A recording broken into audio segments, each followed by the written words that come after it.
राहुल गांधी कांग्रेस को राजनीतिक रूप से कोई बड़ी सफलता तो नहीं दिला पाए हैं, लेकिन अपने बयानों की वजह से वो कांग्रेस को हिट विकेट जरूर करते रहे हैं। कांग्रेस नेता राहुल गांधी अपरिपक्व राजनीति का ही कारनामा है कि वो कहना तो कुछ और चाहते हैं, लेकिन कह कुछ और ही देते हैं। कांग्रेस राहुल को लगातार लॉन्च करने के लिए प्रयासरत है, लेकिन वह उन्हें लॉन्च नहीं कर पा रही है। राहुल अब तक 2 यात्रा निकाल चुके हैं, अभी भी वह भारत जोड़ो न्याय यात्रा ही कर रहे हैं, लेकिन इस यात्रा के दौरान राहुल के द्वारा दिए भाषण ही कांग्रेस के गले की फांस बनते जा रहे हैं। राहुल गांधी भावनाओं में आकर ऐसा भाषण दे जाते हैं कि बीजेपी और पीएम मोदी को आराम से मुद्दा मिल जाता है। कांग्रेस की पोल खोलने का और चुनावों में कांग्रेस को शिकस्त देने का राहुल का भाषण फिर से कांग्रेस के लिए परेशानी खड़ी कर दी है। कैसे, बताते हैं आपको इस रिपोर्ट में।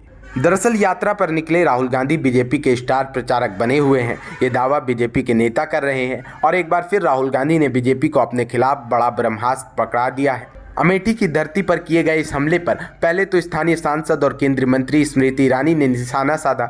उन्होंने सोनिया गांधी को हिदायत देते हुए कहा कि अपने बेटे को यदि आप अच्छे संस्कार ना दे सके तो उनसे कहें कि पुण्य स्थल के बारे में आपत्तिजनक टिप्पणियां करना बंद करें, वरना मुंहतोड़ जवाब प्रभु तो देंगे ही, जनता भी देगी। पीएम मोदी भी कहाँ चूकने वाले थे। पीएम ने कहा कि यूपी के नौजवान अपना नया भविष्य लिख रहे हैं, तब ये परिवारवादी क्या कह रहे हैं। मैं तो हैरान हूँ। कांग्रेस के शाही परिवार के युवराज काशी की धरती पर आकर कह रहे हैं कि काशी के नौजवान यूपी के नौजवान नशेड़ी हैं। ये कैसी भाषण है भाई। उन्होंने आगे कहा कि मोदी को गाली देते देते इन्होंने 2 दशक बिता लिए, लेकिन अब ईश्वर रूपी जनता जनार्दन पर, यूपी के नौजवानों पर ही अपनी फ्रस्ट्रेशन निकाल रहे हैं। जिनके अपने होश ठिकाने नहीं है वो यूपी के मेरे काशी के बच्चों को नशेड़ी कह रहे हैं। अरे घोर परिवारवादियों, काशी का, यूपी का नौजवान तो विकसित यूपी बनाने में जुटा है, अपना समृद्ध भविष्य लिखने के लिए परिश्रम कर रहा है। इस बार 2024 के लोकसभा चुनाव में कांग्रेस को 17 सीटों पर चुनाव लड़ना है। 2019 में हुए पिछले चुनाव में केवल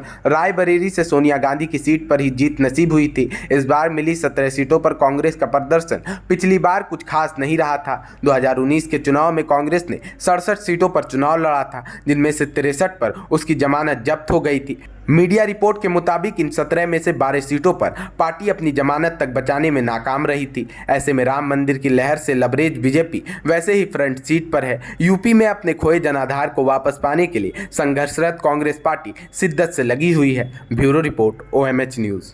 और भी वीडियोस देखने के लिए चैनल को सब्सक्राइब करें और बेल आइकन को दबाएं।